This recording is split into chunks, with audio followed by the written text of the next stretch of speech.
The sun hung heavy over the savannah, a fierce, white eye in the vast blue. For days, the land had spoken in the dry whispers of cracking earth and the rustle of desperate grass. The small band of Homo erectus moved with a weary rhythm, their shadows long and lean on the pale soil. They were seekers of roots, scavengers of marrow, children of a hard world. Then, they found him. He lay across a dry riverbed like a ridge of earth itself, a form so vast it seemed a new feature of the landscape. At first, from a wary distance, they took him for a fallen log, or the corpse of some unimaginable beast. But the shape was wrong. It had the line of a back, the curve of a limb, the bulk of a shoulder. Upright, he would have towered over the tallest among them, even in stillness, he commanded the ground. The group halted, a silent tableau of brown skin and watchful eyes. Fear, sharp and instinctive, held them at the periphery. This was a giant, a being from no story they knew. Was he a spirit of the land, sleeping? Was he a hunter, a devourer? The eldest male, his face a map of old scars, grunted softly, his hand tightening around the haft of a sharpened stone chopper. A younger female, her eyes missing nothing, pointed with her chin. The giant's chest rose and fell, a slow, shallow tide. He lived. Curiosity, that other ancient survival trait, began to duel with fear. They watched for long moments, reading the signs. The absence of predatory tension in the limbs, the dust settled on his skin, the peaceful, almost pained, stillness of his face. He was not poised to spring. He was broken. This understanding passed between them not in words, but in glances, in the tilt of a head, in the slight relaxation of a grip. Courage is not the absence of fear, but the decision that something else is more important. Slowly, with a caution born of a million near disasters, they began to close the circle. The young female moved first, her steps soundless on the grit. She was the best observer, the one who could tell a lion's track from a leopard's by the faintest pressure. The others fanned out, primitive tools, a hand axe, a heavy digging stick, a fist-sized hammerstone held not in threat, but in readiness. They were tiny next to him, like baboons investigating a slumbering elephant.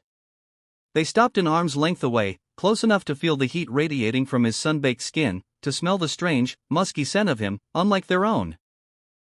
The young female crouched, her eyes tracing a deep, dry crack on the giant's massive forearm.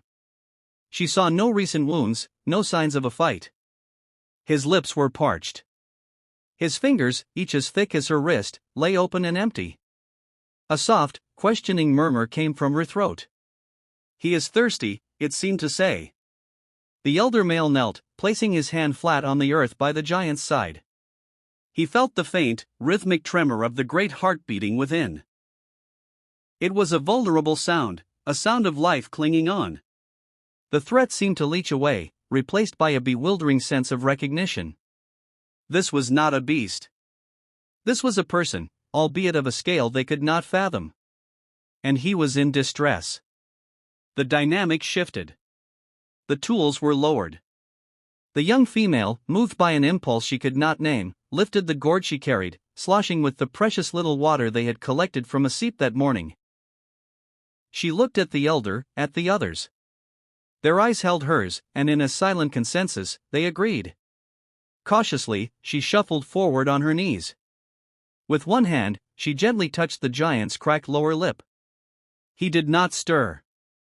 Tilting the gourd, she let a few precious drops fall onto his tongue. There was a collective intake of breath. The giant's throat convulsed. A deep, rumbling sigh escaped him, a sound like distant thunder. The group flinched back, tools raised again in a flash. But he did not wake. The sigh seemed one of relief, not menace. Emboldened, the young female gave him more water. Drop by careful drop. The elder male, watching, made another decision. He signaled to two others. They moved off, not in flight, but with purpose. They returned with large, broad leaves. Following his lead, they began to prop the leaves around the giant's head and shoulders, creating a patch of shade from the murderous sun. It was a gesture of profound empathy, a sharing of their world's simple wisdom: the sun kills, the shade protects. They did not try to move him. That was beyond any power they possessed. They did not stay the night, for the deepening shadows belonged to other masters. But for the remainder of the daylight, they became his silent guardians. They sat at a respectful distance, watching the horizon, occasionally glancing at the colossal being they had chosen, inexplicably, to aid.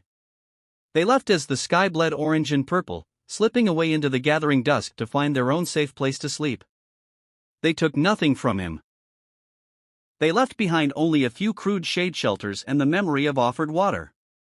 But they carried something new with them, a story without words, etched into their minds.